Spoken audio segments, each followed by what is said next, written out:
Bismillah, alhamdulillah, vessalatu vesselamu ala Rasulillah. Hormatly musulman doganlar, musulman bize soraglar yazıp uğradıyalar.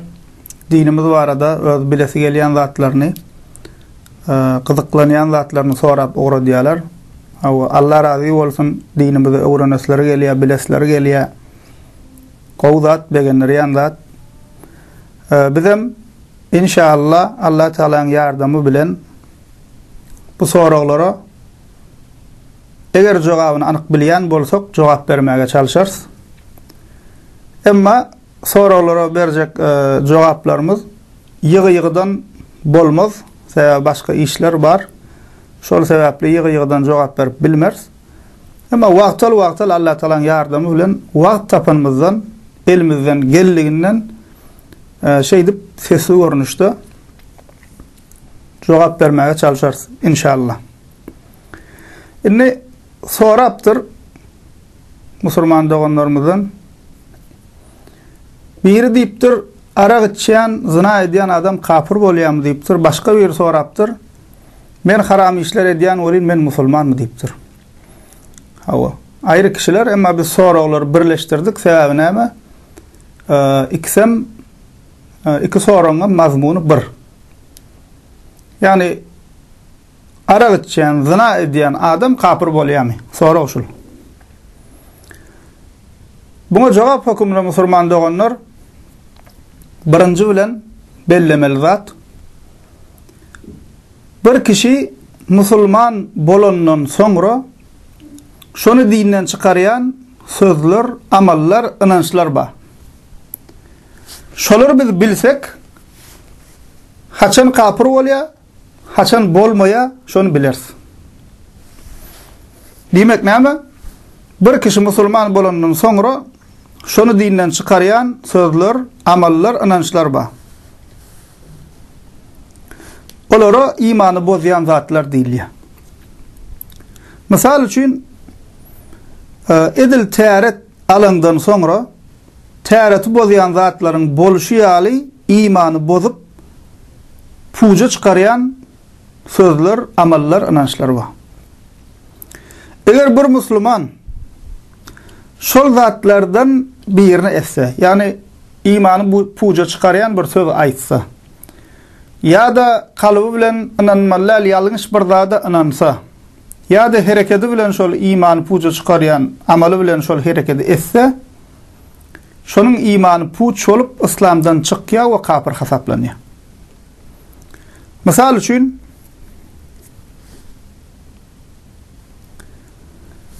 bir kişi dinin üstünden gülse, ya da dine değişli zada sila hormatçılık etse, ya da sövse kafir bolýar. Dine değişli zat, hicab, sakal, Kur'an, hadis, mescid, perişten, kafir adamlar bada şey ili güldürecek bolup misal üçin dine değişli zatlaryň üstünden gülýär. Şoň üstünden oýun edýär. Hawa. Dine değişli islenlik bir zadyň üstünden gülse, isler bilip etsin, bilmän etsin, gowy niyetlenetsin, yaman niyetlenetsin, tapawudy ýok. Şol adam kafir bolýar. Sila hormatçylyk etse, ya da sövse, özüne musulman diýip boran adam şu zatlardan birini etse, imany puja çykyp kafir bolýar. Yine bir misal, şirk getirse, müşrik we kafir bolýar. Yani Allah inanýar, Allah Teala bar diýär, emma Allah'ın ýanyndan gidip näme mahlukata ýykylýar, Allah'dan dilemeli zady mahlukdan dileýär. Misal üçin günümizde en ýaýran görnüşi näme çagasy bolmasa gidip ölüden dileýär. Näme pire ýykylyp allym diýär. Hawa. Egerde Allah'ın elinde bolan zady, bir Allah'ın berip bilýän zadyny gidip mahlukdan dilesen, şol mazara ýykylym, şifa tapdym, çaga diledim, çaga berdi, isle peygamber bolsun, ewliya bolsun, tapawudy ýok. Şol adam näme dinden çykýar, müşrik we kafir bolýar. Yine bir misal, imany puja çykarýan zatlardan, Kur'an bu döwre uymaýar diýen inanjy eýe bolsa kafir bolýar. Bu döwrde Kur'andan ýaşap bolanok, we agar ýaşuňa meňzeş inanjy eýe bolsa kafir bolýar. Ya da Kur'anyň bir aýaty inkar etse, men şonu kabul edemok, aklyma syganok ýa ýene bir zat diýse, ol hem näme kafir bolýar. Ya da başga bir misal akida, i'tiqad, yani iman, inanç meselelerine şüphe düştü. Kafir bolýar. Misal üçin, ayağı bilen musulman niýe, emma näme ahirede gidip gelen, Amerik gidip gelen bam kadiye. Şul şüphe. İman musulman doganlar şüphe kabul etmeye. İmanna emma velin maka yok imanna. İman ya inanyan ya inanan yok. Ara yolu yok. Şoň üçin kim akide, i'tiqad meselelerine, iman meselelerinde şüphe düşse imanı puç bolýar. Yine bir misal, halala haram, harama halal diýse kafir bolýar. Özü arak içmese de, zina etmese de, ogurluk etmese de, arak içmek niyetim yok, zina etmek niyetim yok, öňem etmendir. Emma inancı bilen näme diýe? Haram däl diýe. Zina haram däl, arak haram däl. Ondan süýtgorluk sowdada edilýär, prosent diýip aýdýar biziň halkymyz. Süýtgorluk asal türkmençede süýtgorluk diýilýär. Şol haram däl diýse. Yani harama halal diýse, ya da halal zady Allah'ın halal eden zadyna haram diýse. Näme şol adamyň imany puja çykýar. Näme üçin? Çünki Allah Taala goýan hükmü bilen tersleşýän. Yani Allah bilen tersleşýän. Allah haram diýipdirsenem ýok, haram däl diýen. Allah halal diýipdirsenem ýok, halal däl, haram diýen. Näme şol adamy imandan çykarýar. Demek musulman olanlar, bir musulman, bir kişi musulman bolandan soň şonu dinden çykarýan, imanyny puja edýän sözler, amallar, inançlar bar. Kim şolardan birini etse, diňe bu aýdanlarymyzdan ibaret däl, bu hemmesi däl.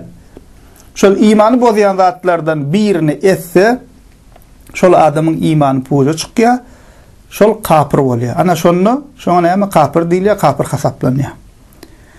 Emma ünsürüm şu ýerine. Bir musulman zina etse, ogurluk etse, adam öldürse, arak içse, başkalarına zulüm sütemezse, para alıp para berýän bolsa, zinan başkala, yarım yalanaç giyinýän bolsa, onu söýerim. Bul edýän işleriniň haramlygyny, günädigini kabul edýän bolsa, yani bilip edýär. Bu günahlar sebäpli dinden çykmaýa we kafir hasaplanmaýa, kafir diýilmeýä. Eger de şol edýän işleriň haramlygyny kabul edýän bolsa, men içýän niýe? Yani näme nefsime haýdyp bilmän içýän niýe? Zina edýän ya başga haramlyk edýän, bilýän haramdygyny, yani taşlap bilemek diýe, taşlajak diýe, ya şoňa meňzeş haramlygyny kabul edip edýän bolsa, ol kafir hasaplanmaýa. Emma näme bolýar? İmanı eciz, fasık, günahkar, musulman hasaplanýar. Eger de şul işleri edip ýörkä ölse, adaty şu zatlar etmeýän musulman ölünne näme edilýän bolsa, bulara da şol edilýär. Yani günahkar, fasık, fajir, şul haram işlere meşgul bolup bolan bir kişi ölse, bol musulman, adaty şu zatlar etmeýän ýören musulman ölünne näme edilýän bolsa, şol edilýär. Yani näme ýulýar? Ölünden soň kepellenýär, jinazasy kılınýar, bu musulmanlaryň mazarlygyna jaýlanýar. Ýerinde galanlara öz gynanjyny bildirilýär. Allah Taala'dan olar üçin bağışlanma we rahmet dilenýär.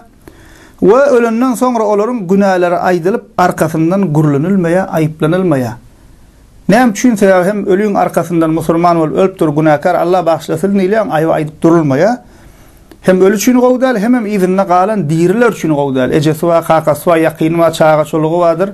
Näme? Olaram injajak. Şoň üçin näme? Ölü ölünden soň musulman adam, eýem näme olaýam gowuşdy ahiretine.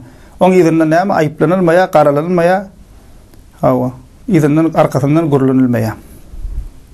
Indi belli kuştaýda musulman doganlar uluguna edýän kişi kafir bolmaýan eken diýip bu haramlıkları edýän kişi, yani edýän kişiler arkyn bolmasynlar. Ha, diýmek näme?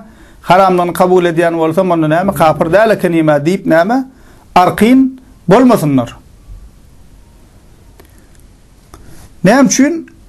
Sebäbi bu haramlıkları edýän kişiler imanlary eciz bolanlyk üçin bu günahları edýärler. Eger imanlar güýçli bolsa bu haram işlerin golayına barmazlar, yanına da getirmezler. Eger şeytan bugün seni zina, araga, paraxorluğa ya yarım yalangach giyinmeklige, bihijab gezmeklige çeken bolsa, ertirkün imanın gow ejizlan wagty seni kapırlığa, imanın puça çıkaracak zatlara da näme çekip biler. Şonuň üçin bu haram işlerin adı bar yerde musulman kişi durmalıdır. Allah Teala ahlimize musulman bolup yaşap, avray bilen musulman bolup kelime-i tevhide aýdyp gözel şekilde amanadymyzy taşyrmak meýster etsin. Velhamdülillahi rabbil alamin.